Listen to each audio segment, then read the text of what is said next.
नमस्कार, मैं रत्न सेन भारती। आज हम बात करेंगे 6 मार्च के मौसम के बारे में। बिहार में मौसम का मिजाज लगातार बदल रहा है। कभी तेज़ धूप लोगों को परेशान कर रही है तो कभी बादल छाने से हल्की ठंडी का भी एहसास होने लगा है। फरवरी अब जाने वाली है, लेकिन रात और दिन के तापमान में लगातार उतार चढ़ाव का दौर अभी भी जारी है। खास तौर से रात और सुबह के समय में तो लोगों को हल्की ठंड का असर अभी भी देखने को मिल रहा है। हालांकि दिन में जिस तरह से ज़्यादातर जिलों के तापमान ऊपर जा रहे हैं, उससे यही लग रहा है कि गर्मी ने दस्तक दे दी है।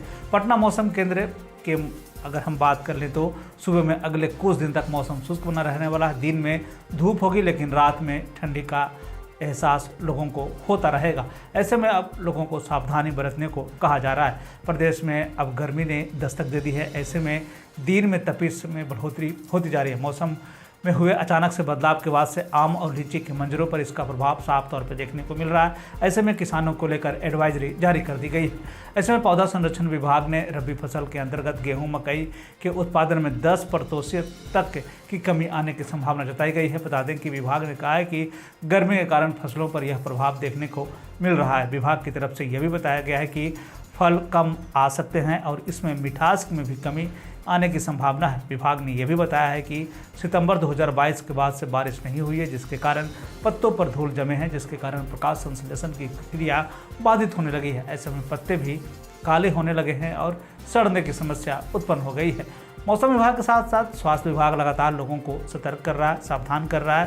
तापमान में हो रहे बदलाव को देखते हुए लोगों को सतर्कता बरतने को कहा जा रहा है।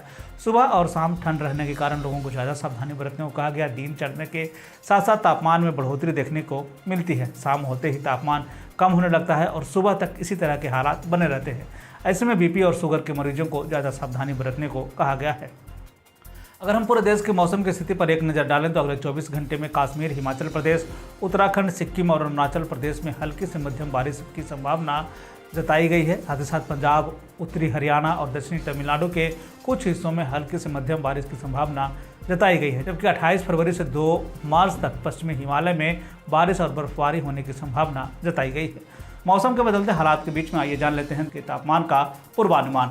उत्तर पश्चिम बिहार के तहत आने वाले जिलों में पश्चिम चंपारण, सिवान, सारण, पूर्वी चंपारण, गोपालगंज में अधिकतम तापमान 32 से 34 डिग्री तक रहने की बात कही गई, जबकि इन जिलों का न्यूनतम तापमान 14 से 16 डिग्री तक रहने की बात कही गई। इस दौरान मौसम शुष्क बना रहेगा। वहीं अगर हम उत्तर मध्य बिहार के तहत आने वाले जिलों की बात करें तो सीतामढ़ी, मधुबनी, मुजफ्फरपुर, दरभंगा, वैशाली, शिवहर, समस्तीपुर में अधिकतम तापमान 32 से 34 डिग्री तक रहने की बात कही गई, जबकि इन जिलों का न्यूनतम तापमान 16 से 18 डिग्री तक रहने की बात कही गई। इस दौरान मौसम शुष्क बना रहेगा। उत्तर पूर्व बिहार के तहत आने वाले जिलों में सुपौल, अररिया, किशनगंज, मधेपुरा, सहरसा, पूर्णिया, कटिहार का अधिकतम तापमान 32 से 34 डिग्री तक रहने की बात कही गई, जबकि इन जिलों का न्यूनतम तापमान 16 से 18 डिग्री तक रहने की बात कही गई। इस दौरान मौसम शुष्क बना रहेगा। दक्षिण पश्चिम बिहार के तहत आने वाले जिलों में बक्सर, भोजपुर, रोहतास, भभुआ, औरंगाबाद, अरवल का अधिकतम तापमान 30 से 32 डिग्री तक रहने की बात कही गई, जबकि इन जिलों का न्यूनतम तापमान 14 से 16 डिग्री तक रहने की बात कही गई। इस दौरान मौसम शुष्क बना रहेगा। दक्षिण मध्य बिहार के तहत आने वाले जिलों में पटना, गया, नालंदा, शेखपुरा, नवादा, बेगूसराय, लखीसराय, जहानाबाद का अधिकतम तापमान 32 से 34 डिग्री तक रहने की बात कही गई, जबकि इन जिलों का न्यूनतम तापमान 16 से 18 डिग्री तक रहने की बात कही गई। इस दौरान मौसम शुष्क बना रहेगा। दक्षिण पूर्व बिहार के तहत आने वाले जिलों में भागलपुर, बांका, जमुई, मुंगेर, खगड़िया का आज का अधिकतम तापमान 32 से 34 डिग्री तक रहने की बात कही गई, जबकि इन जिलों का न्यूनतम तापमान 16 से 18 डिग्री तक रहने की बात कही गई। इस दौरान मौसम शुष्क बना रहेगा। ये थे बिहार में मौसम से जुड़ी हुई जानकारी। बिहार और बिहार से जुड़ी हुई और भी ऐसी खबरों के लिए बने रहे हमारे चैनल के साथ। मुझे दीजिए इजाजत।